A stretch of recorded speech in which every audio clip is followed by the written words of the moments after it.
Salve baldi giovani e bentornati sul canale. In questo video faremo un salto verso la fine degli anni 80 e parleremo di questa chitarra qui, una Washburn G8V.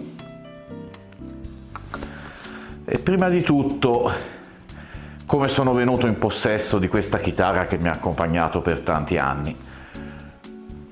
In quel periodo a un certo punto ci trovammo in tre a decidere di andare a fare un giro per acquistare strumenti in qualche negozio ben fornito. Eravamo io, Massi, il bassista del mio gruppo, e Beppe, il chitarrista del gruppo di mio fratello, uno dei due chitarristi. E allora nel 1990, se ben ricordo, a primavera, prendemmo la 1 di Massi e ci incamminammo verso quel di Cuneo, dove c'era un grandissimo negozio di strumenti musicali che dovrebbe esistere ancora. Ognuno aveva le sue idee su cosa doveva comprare, il suo budget e così via. Arrivammo là, guardammo, valutammo, qualcuno comprò. Io in particolare però non trovai nulla che o mi convincesse o trovai anche roba che mi convinceva ma era completamente fuori dal mio budget molto risicato. Niente, a quel punto nel primo pomeriggio, visto che eravamo in zona, deviamo verso Tortona, dove c'è un altro bel negozio, però non so perché quel giorno era chiuso. E allora ci incamminammo verso casa. Sulla strada per casa, in Toscana, ci venne in mente, ma possiamo provare a passare da Hendrix a Lavagna. Un po' di perplessità perché Hendrix era notorio per avere roba vintage, costosa, però male che vada, si guarda e basta. Arrivammo a Lavagna, parliamo di anni 90, quindi navigatori zero, chiedemmo, alla fine trovammo questo negozio.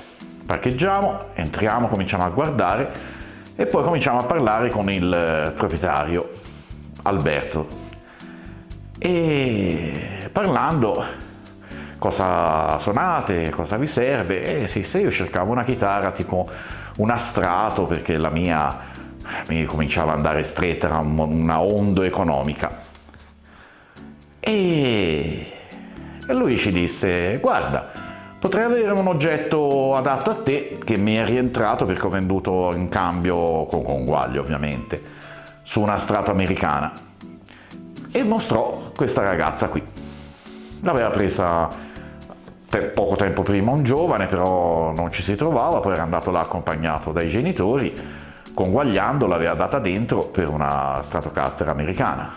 Questa è dell'89 e parliamo del 90. E un po' di perplessità guardandola, siccome noi si faceva rock blues, proprio io gli dissi: sì, magari è bella, però mi sembra un po' metallara, noi si fa rock blues. E il buon Alberto ci guardò male e ci disse: come sarebbe a dire che non si può fare rock blues con questa chitarra? Aveva accanto un combo Marshall con un quadraverb, attaccò il tutto, accese, non stette neanche a regolare granché, infilò la chitarra e iniziò a suonare. Avete presente tre ragazzotti di 23 anni con le mandibole che cascano verso il suolo? Ora, lui sarà stato sicuramente molto bravo a suonare, per l'amor di Dio, però la chitarra rendeva veramente. Infatti la regia, nella persona di Massi, mi suggerì: sentiamo quanto vuole, al limite qualcosa c'ho io, ti presto perché non ho comprato nulla.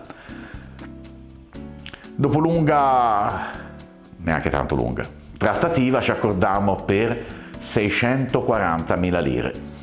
Niente custodia, com'era, te la pigli e te la porti a casa. E ecco come è finita in mano mia questa chitarra qui, che poi ha fatto tutte le esibizioni da inizio 90 in poi. La trovate sul video di Chianciano, la trovate in varie altre foto, in altri video, e ha suonato tanto effettivamente. Poi niente, poi quando smettemmo di suonare perché famiglie eccetera eccetera, figli e quant'altro, che ora abbiamo ricominciato da non molto, a un certo punto la pensionai, poverina, dopo tanti anni, e presi qualcos'altro per continuare a suonare un po' per conto mio. Ed ecco come è la storia di questa chitarra qui. È una G8V, è una Super Strat. All'epoca andavano molto di moda le Super Strat, che altro non erano che l'evoluzione del concetto della Stratocaster, ma aggiungendo altre cose non tradizionali. Quindi ponti, tremolo, Floyd, pick-up attivi, chi più ne ha più ne metta. C'erano ditte che facevano cose meravigliose, Charvel Jackson mi viene in mente. Allora, vediamo un po' più da vicino come è fatta questa chitarra. Come abbiamo detto è una Super Strat, c'era tutta una gamma che partiva, se non ricordo male, dalla G2V, che aveva un unico pick-up, e saliva su, c'era la G4, la G5, ora vado a mente, per arrivare alla G8, che era questa, medio-alta gamma, poi c'era una G10 mi pare, però non ho granché informazioni. Il corpo è leggermente più piccolo, non so che legno sia, è leggermente più piccolo di quello di una Strato, la forma più o meno è quella, corni un po' più accentuati, molto comoda, abbastanza leggera. Il manico è in acero, vediamo se riesco a far vedere un po' meglio. La tastiera, prima cosa strana, è in resina fenolica. Attualmente andava moderatamente di moda all'epoca, attualmente credo, sicuramente la fa Manne Guitar nel Veneto, se non ricordo male. Tutte le sue chitarre hanno la tastiera in resina fenolica. Mai avuto un problema, di una stabilità inconcepibile, tasti tipo medium jumbo, senza infamia e senza lode. La sensazione è più o meno la stessa di avere qualunque palissandro, ecco. Meccaniche senza infamia e senza lode, non autobloccanti, meccaniche normali 6 in linea. Il ponte lo guardiamo dopo perché secondo me è uno dei punti deboli di questa chitarra. Tornando giù abbiamo 3 pick-up, humbucker, single coil, humbucker. Sono siglati Washburn Select by EMG. Sono praticamente dei pick-up fatti internamente dalla Washburn su licenza EMG e dovrebbero richiamare dei modelli famosi, credo gli 81-85. L'humbucker è anche splittabile. Un unico volume, scusate, un unico tono, pomelli in metallo zigrinati comodissimi. E altra particolarità, la selezione dei pick-up. La selezione dei pick-up non c'è i soliti selettori da Stratocaster, ma sono 3 dip switch. Questo in su è di questo pick-up qui al manico, in su spento, giù acceso. Questo si riferisce a questo, stessa cosa, spento, acceso. Il terzo si riferisce all'humbucker, su è in single coil, al centro è spento, giù è in humbucker. Questo permette di fare, divertitevi a calcolarle, tutte le possibili combinazioni dei 3 pick-up. E arriviamo al ponte, che è un tremolo, ma è un tremolo della Washburn sempre, c'è scritto Licensed by Floyd Rose, ma in realtà è un top loader, cioè non dovete tagliare il pallino della corda, che anzi si infila da dietro qui dentro e resta incastrata come in un ponte tipo Telecaster per esempio, normale, top loader appunto, che non passa dal corpo. Su ha il bloccacorde classico e è difficile da regolare, di metallaccio, una lega tipo di Zama, Una volta regolato va bene, tiene abbastanza l'accordatura, ci potete anche provare a fare i dive bomb e tanti effetti tipici degli anni 80, però non ha nulla a che vedere con un Floyd Rose, un Kahler o quella roba lì, veramente. È un po' il materiale sui piloni, se nel corso degli anni si è logorato, ho provato a rifarlo, ma ripeto, è una legaccia maledetta quella di cui è fatto questo ponte qui. La leva per fortuna è flottante, si può regolare, la lasciavo sempre penzoloni, ecco, mi agradava di più. E altra particolarità, non so se si vede, ma si dovrebbe vedere, l'attacco è classico a 4 viti, ma è leggermente smussato nella zona andando verso questa parte qui del corpo per permettere un migliore accesso alla mano. Attacco del jack tipo Telecaster, per dire. E mi pare che abbiamo detto tutto per quanto riguarda le caratteristiche tecniche. I pick-up sono passivi, non sono attivi, non sono AMG attivi, sono set by AMG, rifanno il verso E, ma sono passivi, niente batterie, niente di niente. E a questo punto possiamo anche, se trovo un plettro, vedere come suona. Sentire come suona, casomai. Oh, eccoci qua. Il suono è... ci ho messo un filo di delay, un filo di riverbero, nient'altro. Sentiamo. Partiamo da pick up al manico.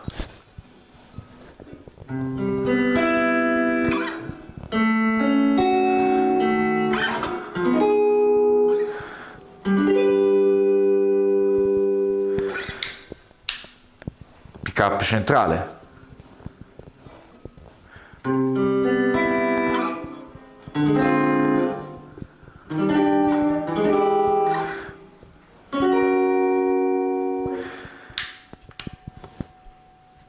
Humbucker, ma come single coil.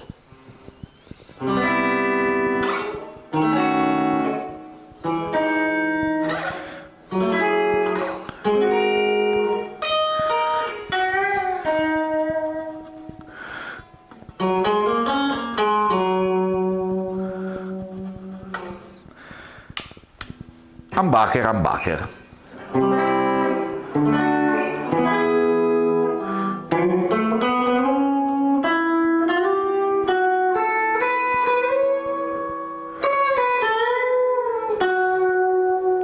Come sentite c'è un bel dislivello di volume quando lavora solo humbucker. Adesso proviamo qualche combinazione. I 2 single coil.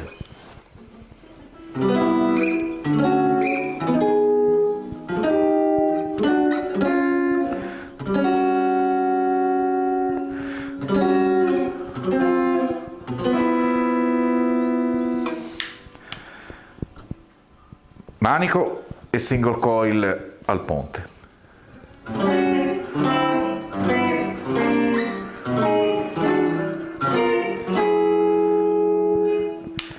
Manico e humbucker.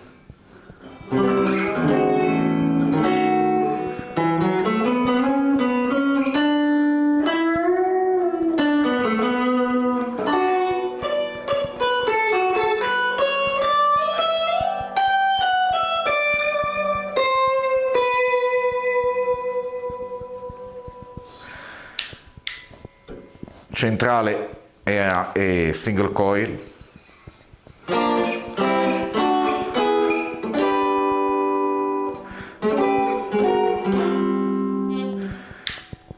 E i 2 single coil e il manico anche lui a single coil.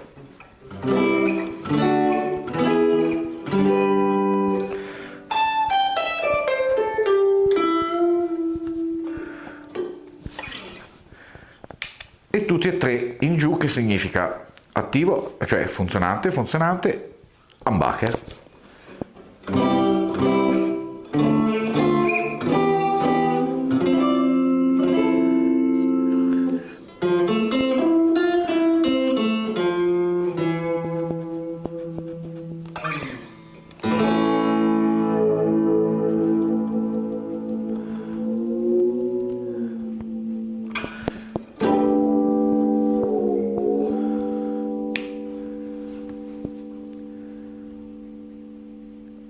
come sustain ce l'ha, nonostante il ponte un po' così così. Tra l'altro, chi avrà l'occhio lungo avrà notato questo, vediamo se lo inquadro, questa cosina qui. Allora, dopo un annetto che ce l'avevo, anche il bloccacorde è la stessa legaccia che del ponte, si era logorato, si era consumato dalla parte soprattutto dei cantini e cominciava a toccare, era troppo basso. Non essendoci un capotasto normale, l'unica è spessorarlo. Infatti quello che vedete qui, questo linguetta qui, non è altro che quello che avanza di un pezzettino di post-it ripiegato un numero sufficiente di volte, inserito sotto, usando le viti si leva questo, fa spessore, rimontato, ed è lì penso da dicembre 90 o gennaio 91 o roba così. Funziona, l'ho lasciato lì.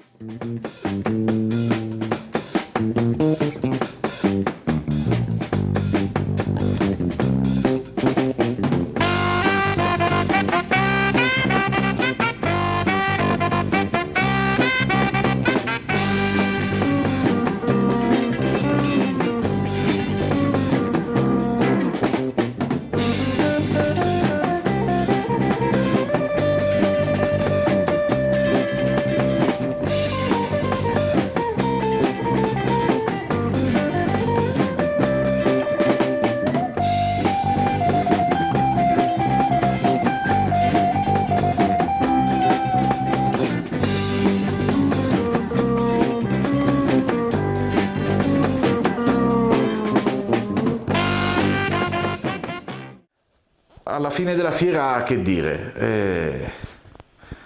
era una chitarra, io ci ho suonato con piacere, ancora adesso la tengo in ordine, la riprendo ogni tanto, suono, ogni tanto quando è necessario ci cambio le corde, però non è più la mia chitarra principale, no? Mi sono orientato anche verso suoni un po' diversi, però era una bella chitarrina davvero, che mi ha dato tante soddisfazioni e che è veramente una delle mie preferite. Spero che questa avventura negli anni, fine anni 80, vi sia piaciuta. Io vi ringrazio per l'attenzione e vi auguro buona giornata, giovani!